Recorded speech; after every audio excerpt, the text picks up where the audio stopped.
আমাগো গ্রামে একটা মহিলা ছিল, সম্পর্কে আমাগো মামি লাগতো, মামাও ছিল। মামা প্রথমে ঢাকা গেছে, যাই সাইরে এক জজের বাসায় কাজ নিছে দারোয়ানের।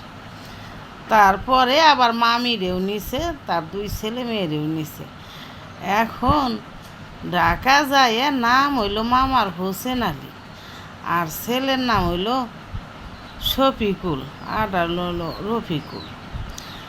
এখন 6-7 মাস পরে বাড়ি আইছে, আমগো পাশের বাড়ি গিয়েছি। বাবা ঢাকাতে আইছে না জানি কি।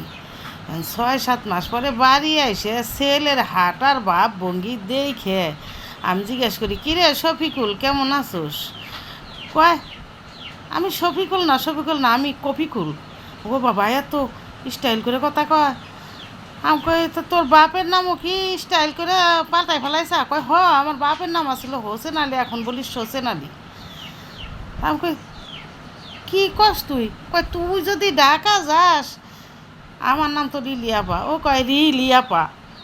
আমি কই, হ্যাঁ হ্যাঁ, তুই দিয়ে সবই স্টাইল করস, এইরকম ঢাকার মানুষ শুদ্ধ কথা কয়?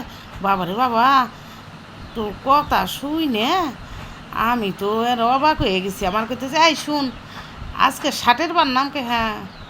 কয়, 60-এর বার? আমি তাহলে 60-এ যাবো। 60-এ যায় 60 যাইতে কত কষ্ট, লাইতের বেলা আসতেও কষ্ট, লাই কিনে নিয়ে আসবো। সেজাক আছে তোদের? সেজাক? আমি কই, সেজাক কি? কয়, সেরি কেন নাই? আমি কই, সেজাক সেরি কেন? সেই তো নানিরা বলেছিল। কয়, গ্রামে যে তো কারেন্ট নাই, তাহলে সেজাক সেরি কেন হইলে তো চলা যেত। বাবার স্টাইল। এখন দেখি, কই, তুই কি চাকরি করস? কয়, আমি তো বড় চাকরি করি। আমি কই, বড় চাকরি কি? কয়, আমি আনসারে যাই, সেরি দারোগা হয়ে গেছি। আমি কই, ওরে বাবা রে বাবা, তুই দারোগা? তাহলে তো আর তোর সাথে কথা কওয়া যাবো না, তোরা সব স্টাইল করে কথা ক। জলদি আয়, চলে যাই।